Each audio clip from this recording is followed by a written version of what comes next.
President Biden reportedly planning the first major tax hike in almost 30 years. There was one under Obama. I guess they don't consider that to be major, but the market doesn't seem to be responding. Why not? Let's bring in Scott Martin and Brian Westbury.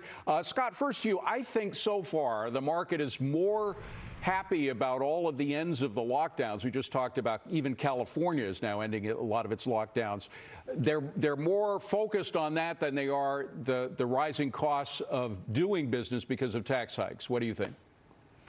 Yeah, I agree, David. And let's face it, you know, some of the high, let's say, from some of the spending needs to wear off, too. But you're right. I think eventually the market will come to grips with tax hikes. Now, maybe there's one thing, too, going on, David, where maybe they think some of this stuff is just, say, pomp and circumstance and won't get all the way through.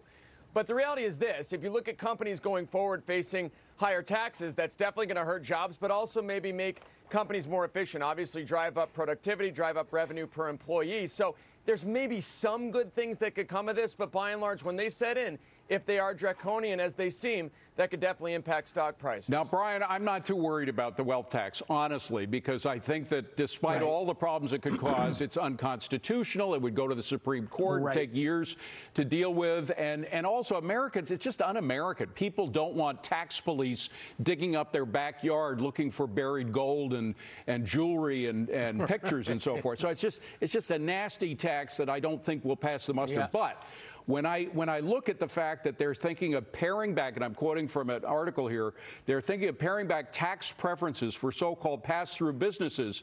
Most businesses in America are pass-through businesses. There's a lot of people who are small business owners who pour their income back into they pay their profit in terms of income tax, and they pour their money back in from their profits back into their business. They're not millionaires, even though it may appear so on paper. Right. Right.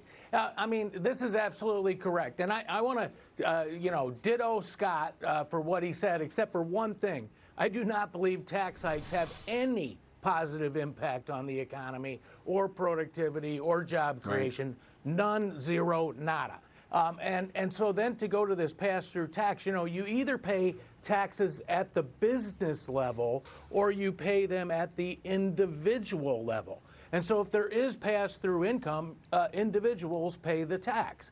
And so if you you tax it in both places, you're now double taxing, and that really harms growth over time. One of the things that I think the market is looking at today is, look, we just spent $1.9 trillion on top of about $4 trillion last year. We're talking about spending $2 to $4 trillion more and hiking taxes. The tax hikes won't go into effect until next year.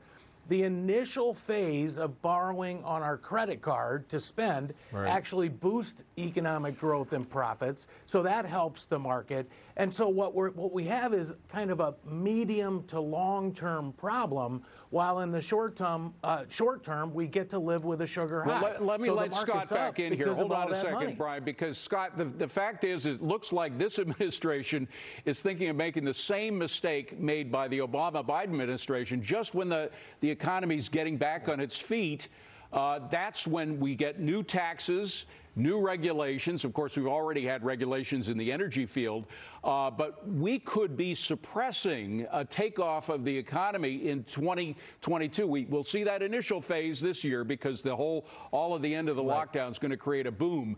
But just as we're getting back on our feet again, we could come down with the cost of doing business because of regs and taxes.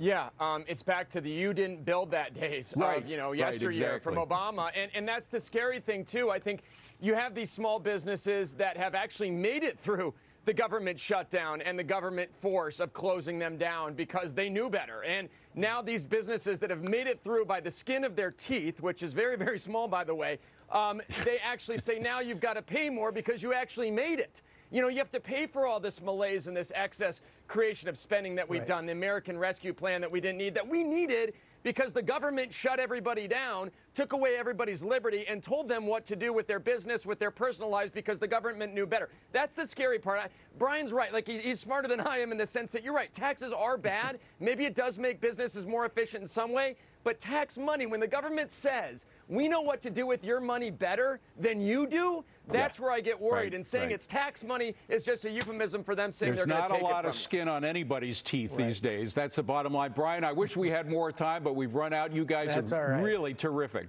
Thanks very much for being here. Appreciate it. Well, spring break is